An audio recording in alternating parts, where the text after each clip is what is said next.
Hey again, just had some Zoom difficulties. What's up, COVID life? Um, yeah, so that was super interesting to hear. And we got one question in the chat, but before we get to questions from folks, I'm wondering if y'all want to share some things you've learned while doing the work that you're respectively doing. And also, yeah, no, we'll just leave it with that. Things you've learned while doing this really important communications and climate activism work.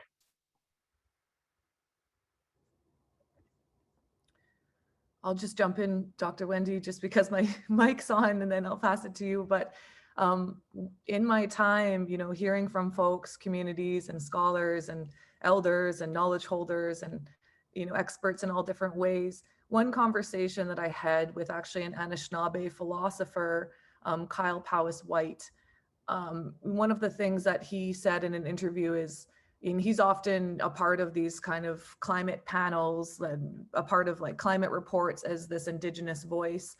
But he was often saying how governments or different groups and institutions will look to Indigenous people as like a footnote. They'll kind of add it in later.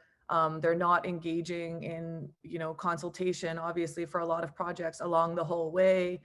There's a lot of issues of, rights being kind of smashed apart or treaties being broken through different decision making, especially around big industry projects. But one of the things that he said is, like the urgency of climate change can be really problematic for Indigenous peoples in that way.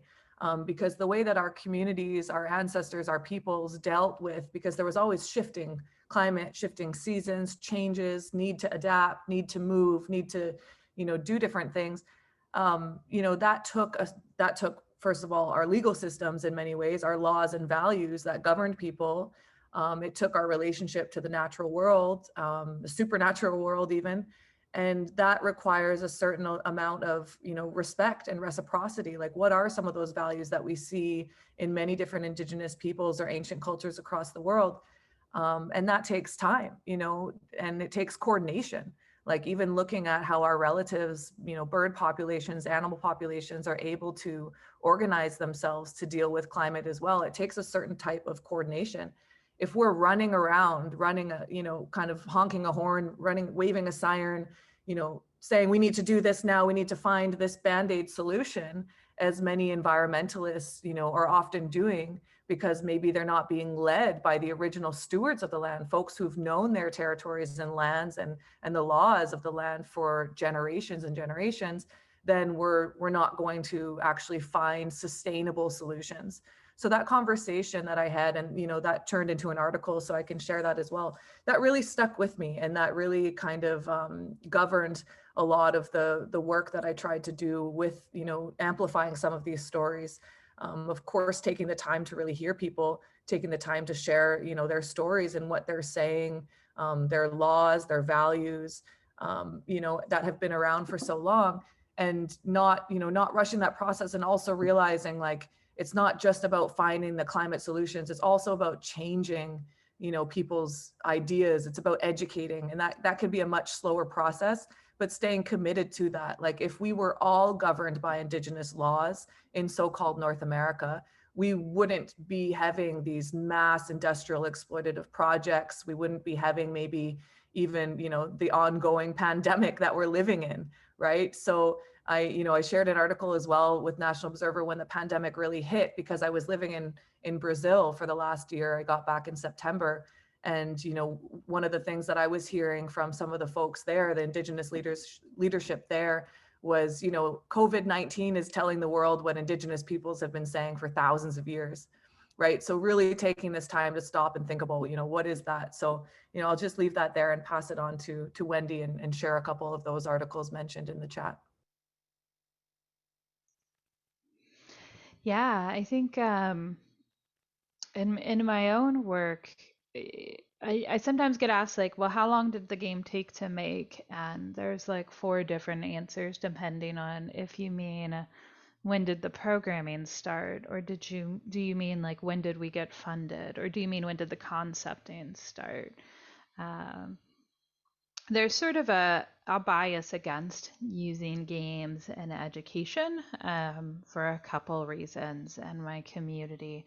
And so one of the things that was important with this project was thinking about where that bias came from, and then how the game could respond to that. So there was a strong sense that games take away from family life, and so we really thought about how can we make a game that's going to bring people together with their family and together with their culture. We also tried really hard to work mentorship into every aspect of the project's design. Some of that got canceled because of COVID, and the inability to do face-to-face work. But with the musicians, with the artists, with the translators, we had mentorship opportunities for our youth. And I think that that was crucially important for the project, and for helping our youth sort of envision their pathway into potentially different career areas, whether that's game or whether that's art or music or language work or whatever it might be. I was also nodding a whole ton with Emilee's conversation about the problems with the institution of journalism, because there are also the problems with the institution of games, right? And you just have to look at the way that Indigenous peoples are depicted in commercial games to see some of those problems. And so that's one of the things that we were really cognizant about as well in this game, is not only putting out the final project in a way that respected the values that we wanted to show, but actually doing the design work and the building in a way that respected the values that we wanted to show. I also learned that I hate being a project manager, but that's just an aside. That's what I personally learned from the grant project. I can answer that first question pretty quickly. So the game is made in HTML5, and our sort of long-term goal is to create this framework that then we can go talk to other tribes and see about using this framework to put language content and stories for them in. But given how the animation works, given some of the complexity, that's like a technical challenge, and that's probably three or four grants down the line, right, to get that done. There are a lot of free to use game development engines on varying scales, and this is one of the things. I was supposed to be teaching a Unity workshop for the Oneida Community Center in summer 2020. You can all guess how that turned out. But there are a lot of tools out there at varying scales, right, from Twine or Scratch, which are more for beginners, all the way up to Unity, which is a professional tool.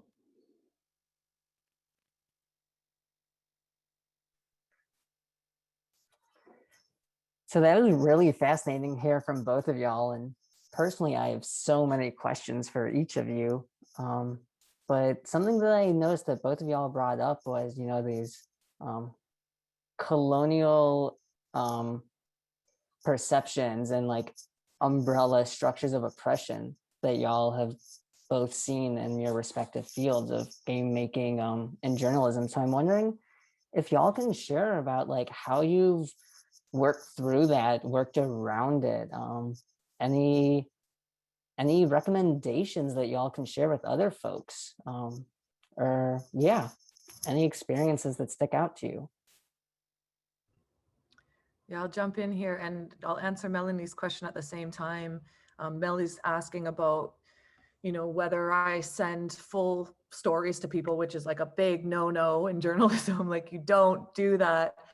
And I've broken the rule for sure a few times where it's been culturally appropriate to do so. And so, how I decide that other times, yeah, it's sharing their parts. This is the context that I'm sharing this. We've had some of our reporters, go over the story on the phone. We've read through full stories and kind of checked, but without sending the whole thing. And so, the reason why, like the kind of some of the questions that we take into account are like, what is the impact here? And I think that's where a lot of newsrooms, they don't teach that. They don't teach like, how to, take into account the impact that the story is going to have. They don't take into account the context from which you're reporting in. So, let's give a tangible example. When there's an event like, let's say, there was a big youth suicide crisis in Attawapiskat community years back, journalists fled to this community to go and share this story.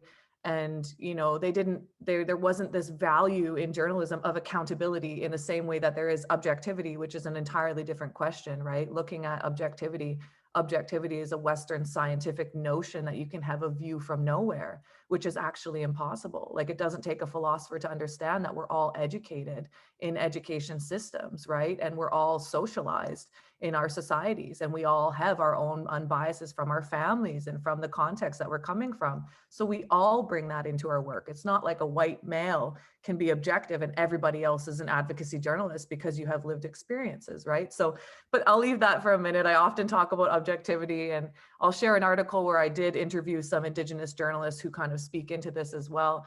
But again, when that value of accountability comes into your work, then you start asking those questions. Hold on here, like, what's this community going through? What's going to be the impact of this story? Do I check in with this community or the people that I'm in touch with afterwards, right? That doesn't get taught in journalism school, and that's come into play as well, where, I was taught in journalism school, you don't accept gifts from people because that's bribery.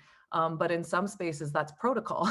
You don't, if somebody offers you, soup or a tea or something, you don't say, no, I can't do that. No, that's relationship building, right? And if I'm asking an elder to sit down and share their time and energy with me and share stories it's my own protocol to bring something in recognition of that time, right? So that's not bribery. I've interviewed people while I'm washing their dishes, because they don't have time to stop.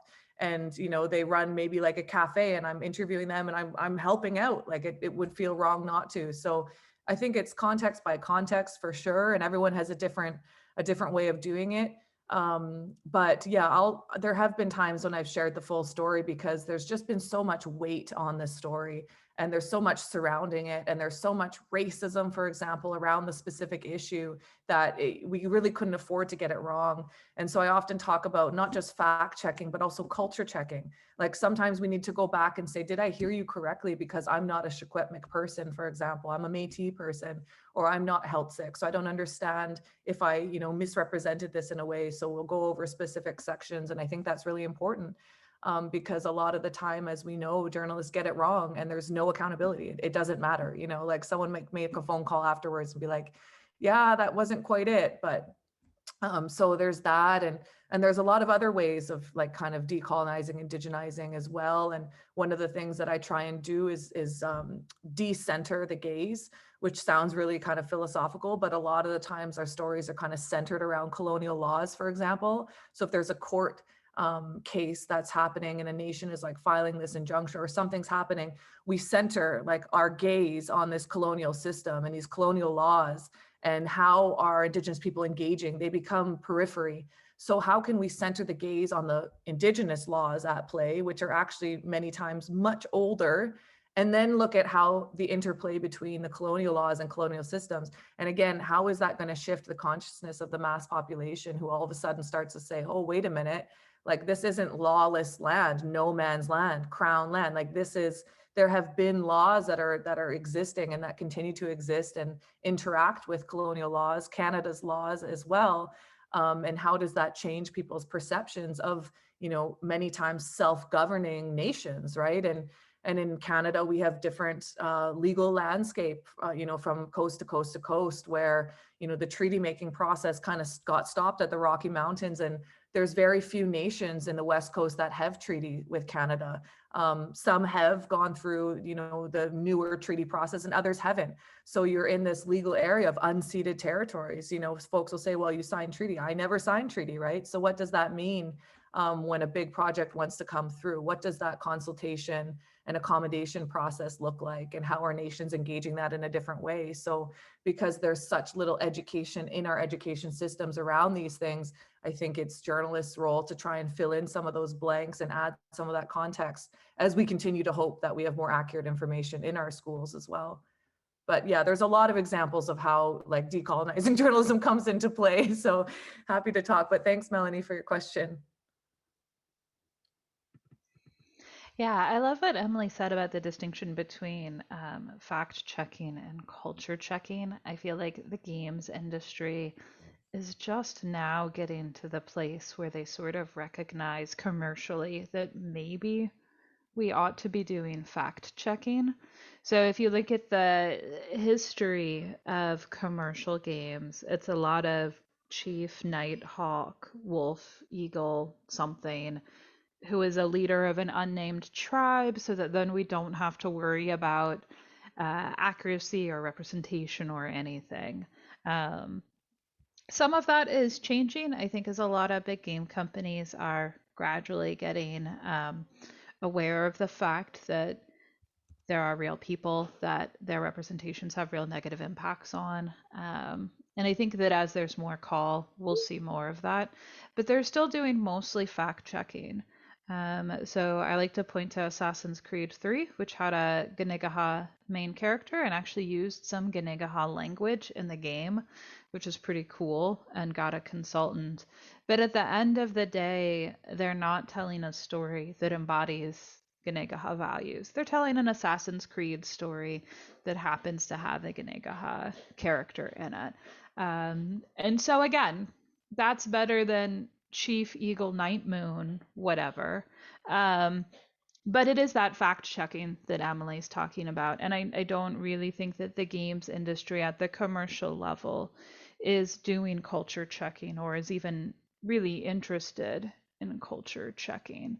In our own project that we worked on, we actually sort of sat down and put together the values behind the project at the start. And part of this is because there were so many different moving parts going on, right? The language center, the art center, my own work on games and learning, the studio that was doing the programming for us. And so we sat down and outlined what are our values as a team and what does everybody bring to the table. And it was interesting some of the places where we ran into conversation about what should or shouldn't happen. The one that immediately stands out to me is in the Candy Crush style match 3 game. The game design company originally really wanted a timer in that game. They were like, there has to be a fail state. There has to be something that's like giving you some pressure. And we said repeatedly and in a number of different ways, that's not the relationship with the language that we want. We don't want there to be a fail state for this game. There's already so much stress and shame and pressure associated with language learning, with who speaks and who doesn't speak, with who pronounces things correctly or incorrectly. So it was really important to us that that mechanic not be in there, and we sort of just returned to those values and that philosophy and said, like, look, this is not, it doesn't meet our core values that we wanted to do. And then the other thing, as I mentioned, is creating pathways to bring our youth into these different fields. As game design has typically been a pretty closed doors type of field. But with new tools that are out there, new community tools, and there's a growing group of Indigenous game developers, I think we're seeing more and better things, but yeah, it's still a problem. There's a recent game, just came out in 2019 called This Land Is My Land, and it was basically pitched as a Native American revenge fantasy made by a Ukrainian studio who had no Indigenous consultants with an unnamed tribe. And they don't see anything wrong with that. They see that as fine, right? So, yeah.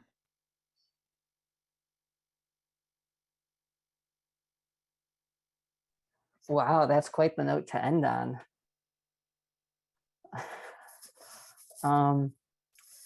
Yeah, I think it's really interesting that, it sounds like both of you all mentioned that, this perspective of decolonizing your respective fields has started to become, a little bit more common of a discussion in the mainstream. but it's still like very much in like an emerging place. And this is something I've noticed too, particularly since the big, fight against the black snake around Standing Rock and then the Dakota Access Pipeline. And that to me felt like it really started to push Indigenous narratives and decolonial perspectives into the mainstream, but still on the fringes of those mainstreams. So I don't have any more prompts for y'all. So if folks want to start dropping all your questions for these two amazing speakers into the chat box, that'd be great. And while we're waiting on that, I'm not sure if either of y'all have any other thoughts you want to share before you get some more community engagement.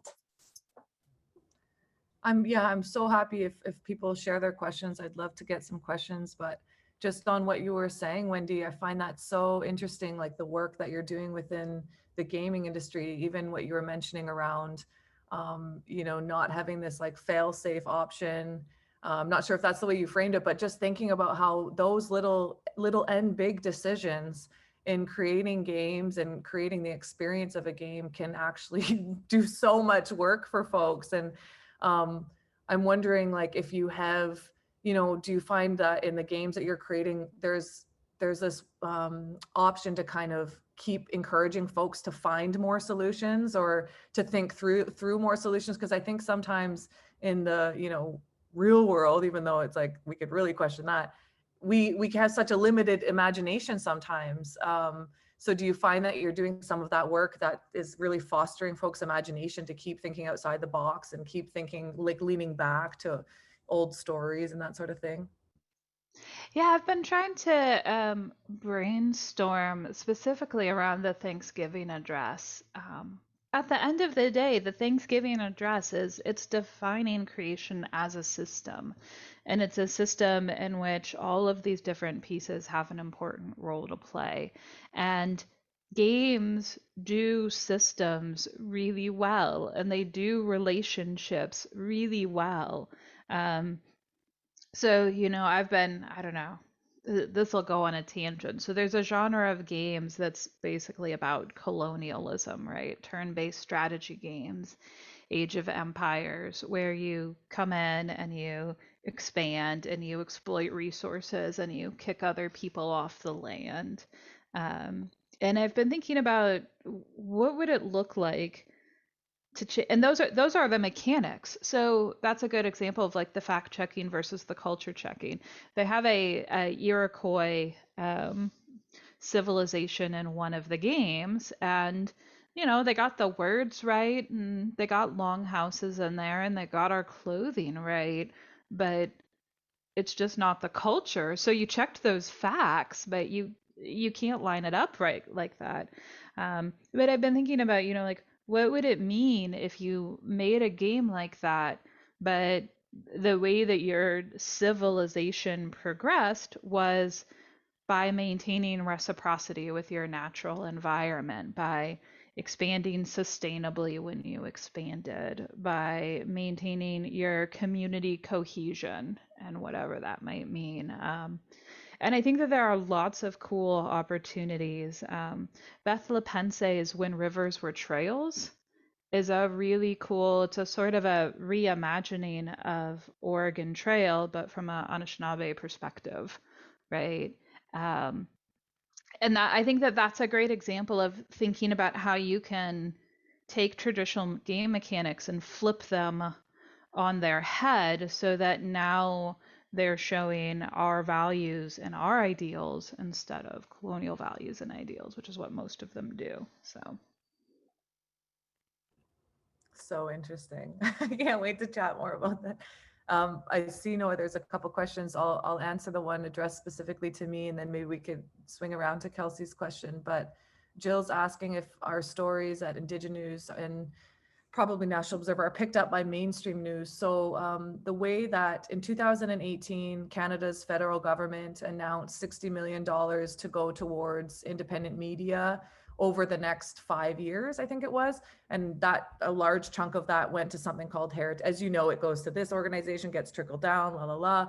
So it went to Heritage Canada. And then from there was something called Local Journalism Initiative that was created And then you apply, any newsroom, any, you know, independent media applies for funding from the local journalism initiative.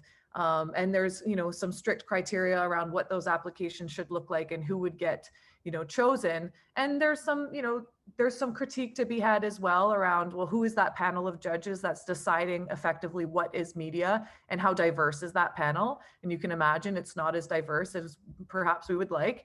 But, you know, that's what Discourse Media applied for funding to be able to hire the reporters that we have today. And then we chose, you know, which reporters are going to take those jobs.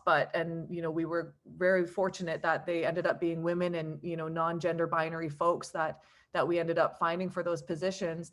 And so through that LJI, Local Journalism Initiative licensing, any other media outlet can republish the stories effectively. So yes, it has been picked up, you know, not by, I don't think, you know, CBC, for example, like our legacy media in Canada, they're not republishing those stories. They're always having their own original content, but they've been picked up by Toronto Star, Aboriginal People's Television Network, APTN also republishes almost every story that we do. So with IndigiNews, I think they've spread pretty far through that LJI licensing, which has been really great.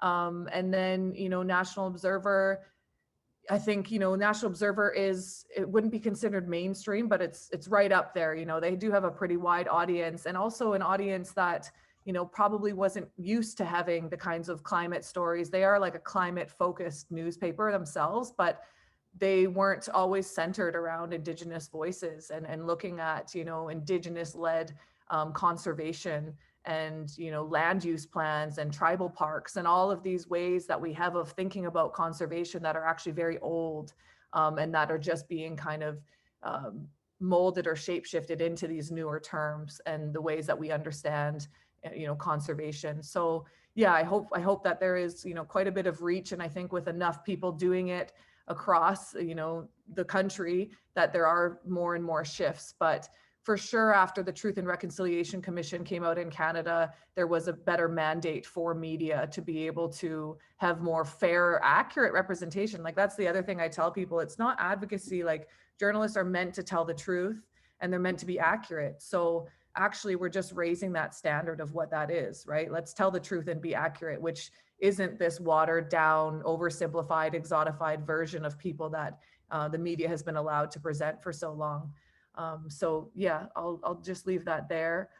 And then I think there's a question, Kelsey, about youth engagement. Wendi, perhaps you can answer that first, youth engagement.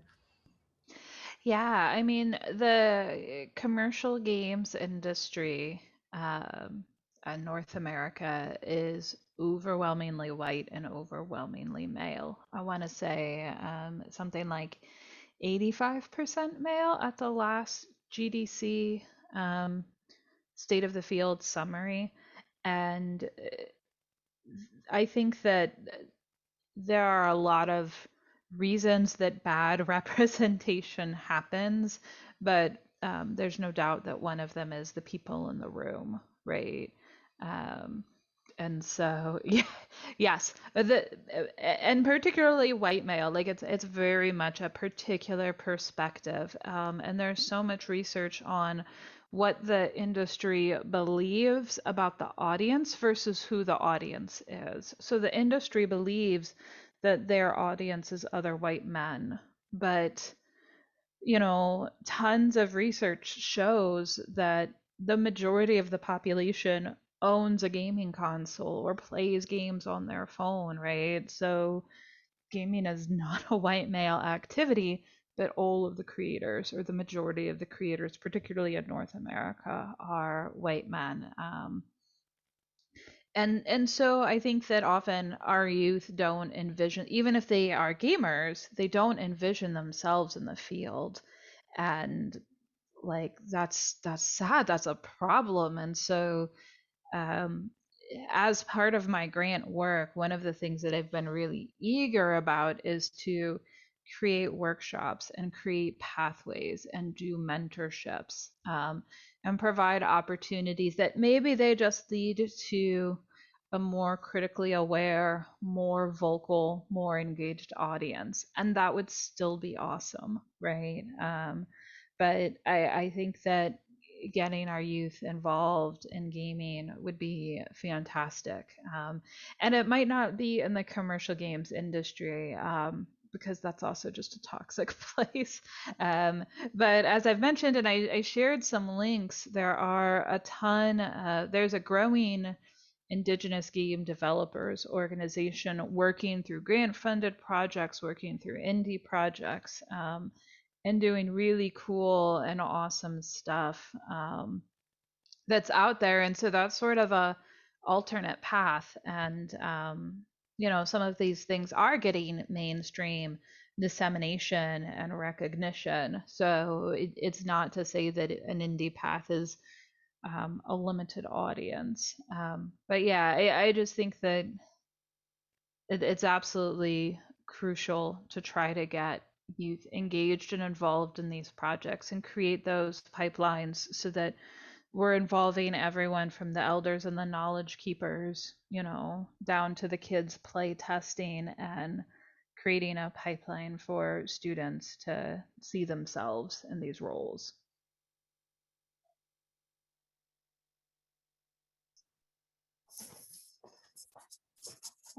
Emilee, is there anything you want to speak to around youth engagement, or should we go on to that next question that we got? Yeah, I'll jump in really quick and say, one of our reporters is kind of still considered a youth, like quite young, a Silk person reporting within the Okanagan, within their own community. And, that's been really cool because they've been able to report on some of their peers, really highlight some young people like within schools and what they're doing. And then we've also had some conversations. You can imagine the struggle for independent media is rough. So we can't do all the things that we want to do because you're just kind of trying to stay afloat a lot of the time until you find a more sustainable model. But with that said, we do want to, spread some of the articles that we're doing and some of the inside behind the scenes stuff on TikTok, the crazy world of TikTok. So I'm not engaged in TikTok as much, but some of our reporters' kids are. So they've actually created a TikTok account for us and have been doing some kind of funny, skits around what it's like to be an Indigenous reporter, and just kind of sharing some behind the scenes stuff. So that's been pretty fun because I'm sure folks know, and if you don't, you'll know now, native TikTok is amazing. It's really, really hilarious stuff on there and stuff. So anyways, we do for sure want to connect with youth, and it's one of my longer term goals to be a part of. I'm not the only person who's interested in this or doing this work, but bringing some more communications and journalism training to communities and to youth, because we're the experts of our own stories, of course. And so there's a lot of really talented young Indigenous filmmakers, photographers, storytellers, right? Storytelling is an ancient tradition. So we want to bring some of that training, because sometimes when you're looking for, okay, we need an Indigenous editor or managing editor, or, we need more reporters. Sometimes it feels like, where can we find folks? We know there's skilled, talented folks, but we really need to kind of make some of that training more accessible and, culturally relevant, of course, like what we're saying here, not teaching, if you want to be a journalist, you have to do it this way, which isn't going to align with a lot of people and their cultures and values. So I do want to be a part of making that more accessible. For sure. Yeah. Well, Chimi Glitch for both of y'all talking so much about that topic. I used to work in middle school and high school, so I'm definitely one of those people who are definitely youth oriented. We've got another great question in the chat box. How or when did you find your voice for climate change and/or activism? For activism, real young. I've always had, this drive to try and be a part of more just, equitable realities, I guess. And, when I was in my undergrad, I was involved in a lot more kind of, I guess, what classic activism and protesting and that sort of thing. And so I think when I went into journalism school, there was this idea of like, can an activist be a journalist, or are you an advocate? And what does that look like? What would that shift look like, maybe from just ranting around on Facebook to, kind of muting your voice and being a vehicle for other folks to speak out? And so that was a great, process of maturing and understanding that there are many different ways to kind of be a part of more just, equitable futures and societies, and that we each play our role. And it's actually interesting because my paternal grandmother, Irene Chartrand, who's Métis, she played like a brief stunt as a radio DJ up in Churchill, Manitoba, like really, really, really north, cold, cold, cold.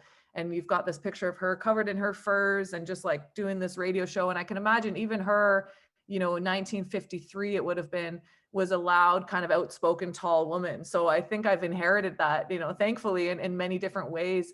But and then my great uncle Ted, he always had a video camera. He was always running around, document everything. So I think it also runs in my family in different ways as well. This idea of like the importance of documenting, of sharing stories. Another uncle wrote for the Buffalo newspaper in the Paw and wrote specifically about like Native rights at the time. So, there's that family kind of inheritance. And then in terms of climate, it's when I started this First Nations Forward project, the newspaper itself didn't even really know what that would look like. They weren't like, this is going to be this.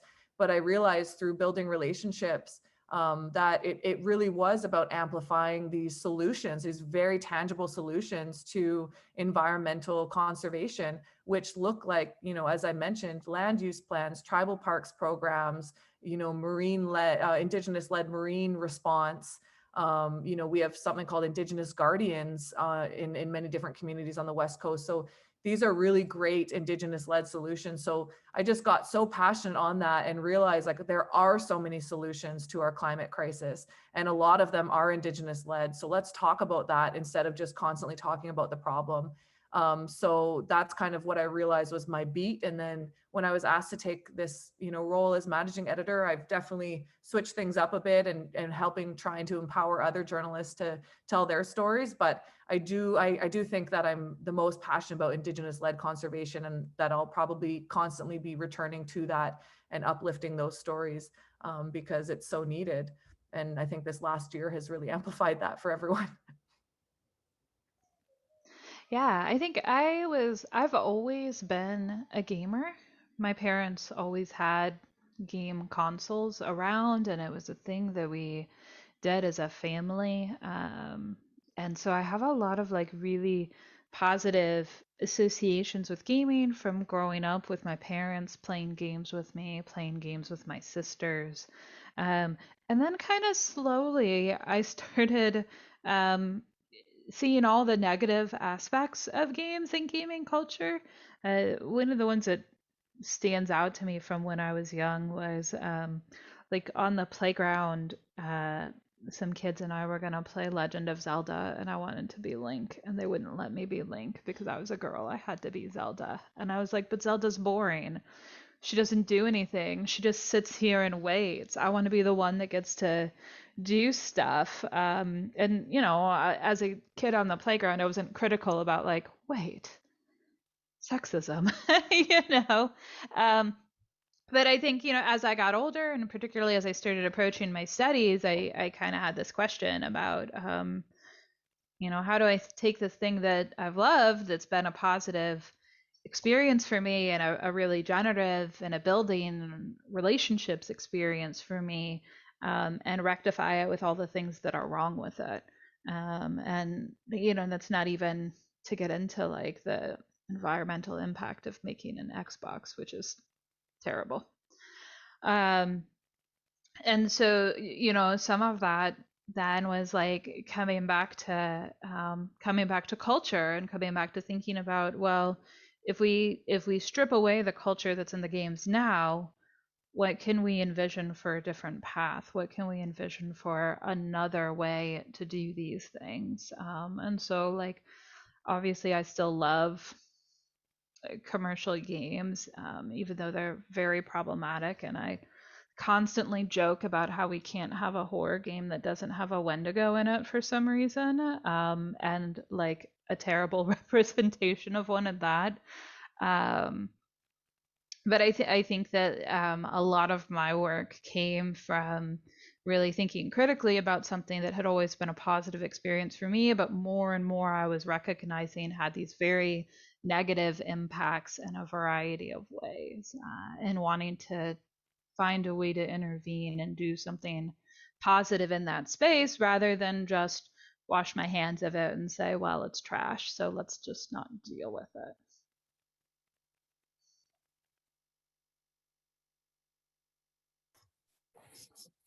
Great, Miigwech, for sharing that. I think it's really helpful to hear, where people were at and how they got to where they are. And so with that in mind, let's do some forward looking. What do y'all, dream about for your fields in a decolonial sense, right? Like striving and, you know, dreaming big. What do your fields look like to you? Yeah, I love the imagining exercises. I'm super interested in what the field of gaming would look like. I just have my curiosity super peaked. But the field of journalism, like I think we do need to break out of our kind of imagination of how we think about journalism right now. Because of course, journalism is one of those fields that's kind of always in this state of metamorphosis, right? People were saying not too long ago, oh, journalism's dead, like newspapers are dead, there's going to be no more jobs. But journalism, the way that it was, died. And I think that was a necessary evolution. And now, folks are online, folks are engaging in social media, they're getting their news in different ways, they're engaging with news in different ways. So I think I want to be a part of that kind of front line on the stage of metamorphosis and find ways that we can be adaptable and we can reach people and we can shift and change. So, I imagine that more Indigenous storytellers are empowered and paid, to share their stories and do it in a creative, exciting way. So maybe we will see much more visual content. A reporter from the Northwest Territories actually had a really great spread in the New York Times not too long ago. And I don't think they probably had too much say in it. I think they were just like, people seem to like this, do your thing. And that went really well, for them and for the community that this person who was, had strong relationships with this community represented. And I'll try and, bring up that article as well and share it in the chat. But I do imagine more visually appealing, interactive pieces, where folks can share what their lands and territories look like, the intimate sounds and smells and feels of their culture, homes and environment, so that we can continue in that relationship building process, so that we can care about people and their cultures and lands and laws and our environment, our natural world. So yeah, I see more visual, more interaction. I see it shape shifting. I also see more, like I mentioned, Indigenous peoples at all levels, editing, managing, running their own kind of organizations, because right now, I am a part of this kind of experiment and it is hard. There's a lot. The hustle is real, to try and find, because I mentioned the LJI, which was a great chunk of funding. That was a 1-year contract and those contracts are up. And those journalists don't know, they haven't even found out if those contracts will be renewed. And it was up a month ago. So, I mean, that just goes to show, like, people are then in this really job insecure place where it's like, do I get a new job? Am I going to be funded? And there's no accountability in that. So we've been trying to have, people subscribe to our newsletter and choose to be supporters, monthly supporters. And, we're working with other collaborative projects and they might give a little money here and there, but it's really hard to piece all of that together to have a salary for journalists, right, who have families and wear many hats in their lives. So, really trying to find sustainable media models as well, where people from diverse communities are able to engage in telling their own stories, I think is really important as well. So yeah, we're trying to figure all of that out, but there needs to be that value first, right? People need to value that kind of storytelling. So that takes some of that, cultural shift as well. I love that Sarah mentioned Never Alone in the chat. That's a really great example. It's a Inupiat game. The Cook Tribal Inlet Council hired a game company who came and worked with them. And they've done some documentaries about the game development that are very cool that you can find on YouTube. Interestingly, hitting some of the same challenges that we had. So initially, the developer wanted to do like a more action focused game, and the people pushed back and said that's not our culture and that's not our story. So again, like doing this, thinking about how to take traditional game structures and make them work. The other thing that's very fun and cool about that game is the way that it it changes the way that you think about the environment and the way that you think about, like, particularly wind. Sometimes wind helps you because you need to jump and it will help you jump further. And sometimes it slows you down because it will be blowing and you'll have to crouch down and hold on to where you are. And there's lots of elements of the environment that are like that. And so the game, the game never explicitly tells you, like, sometimes the wind is your friend and sometimes it's an enemy, right? But you learn that as you play the game, and you learn to read the environment in a particular way. And so I think that's a really great example of some of the cool things that games can do when people are being creative and using a different value structure to ground them and think about them. The other thing that's a cool example is the traditional story that they based that game on had a male protagonist. And in consultation with the elders and the knowledge keepers and the storytellers, they decided that for this game they wanted a female protagonist because they felt like they wanted people to see a strong, young, female Indigenous character, right? So I think that that's really cool too. Um, yeah, and I think that there's a big part of me that kind of wants to say that in some ways the current commercial games industry is almost, like the old Hollywood system where it's too big to do anything creative and fun. It's too big to do anything interesting and innovative. Um, it costs hundreds of millions to make a game.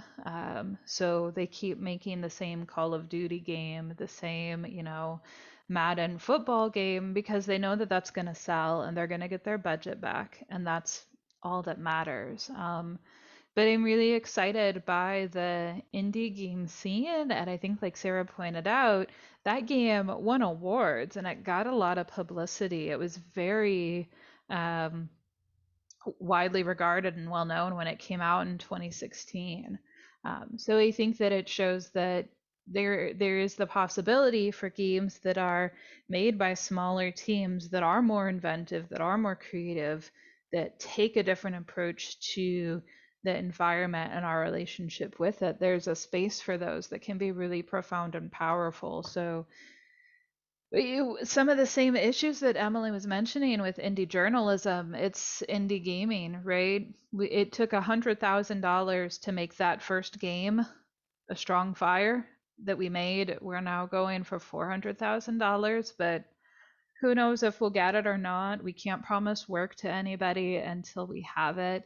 Um, and that's it's very much similar for the indie games industry, that people are always working on contract. It's always very precarious.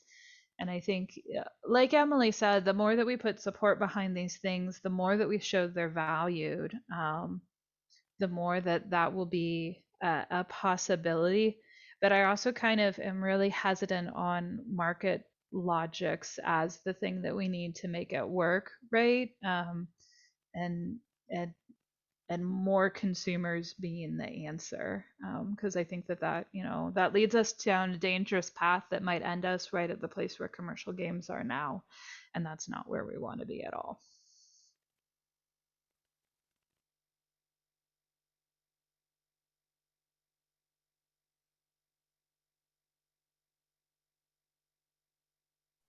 Great. Well, we've got about 5 minutes left.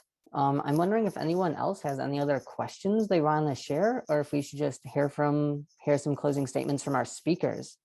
And I'm also going to pop a survey in the chat box that I'm sure y'all have filled out several times already.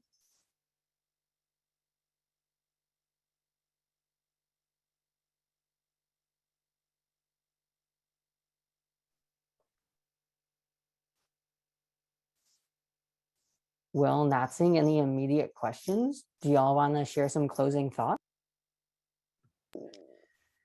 Yeah, sure, Noah. I just wanted to say thank you to you for reaching out and, for organizing this and bringing these conversations to a wider audience. I think it's really important, and I'm happy to be a part of this panel. And to everyone for being here today and for, paying attention or just even having your presence here. I'm grateful to start the morning. I'm on Pacific Standard Time, so a couple hours earlier, but just really grateful to start the morning in this way with these good conversations. And I'm excited to kind of check out these games, to be honest. I mean, I've always loved games to a certain extent. It hasn't been a huge part of my life, but I used to play like some of the games that my dad had around, like Halo and these kinds of things. And I'm that person as well. Like I really appreciate good beadwork. I love beading, but that's my sister's thing. I prefer to be out there. I've got a bow, prefer to be doing things with my hands. And I've always been that kind of person who's tried to, beat the boys at their own game and that sort of thing. So I could relate to your playground story. And so I love that, what doesn't seem always accessible or possible in, the material world or the spaces that we're in can be possible in gaming, and how, if it's possible in gaming, why can't it be possible in the real world, and how we can show, what's possible in other spaces. And I do recognize that takes, financial support and a lot of, valuing of that as well. And that's a constant struggle. But I just wanted to say thank you to my, co-panelist here as well for sharing everything. And I'm going to be checking out, these links and sharing them around, and probably contacting you for an interview one of these days as well to help share the story.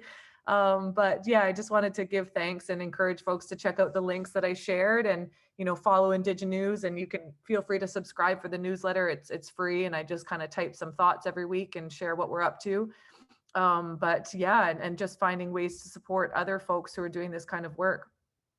Thank you so much. Hi. Have a good day.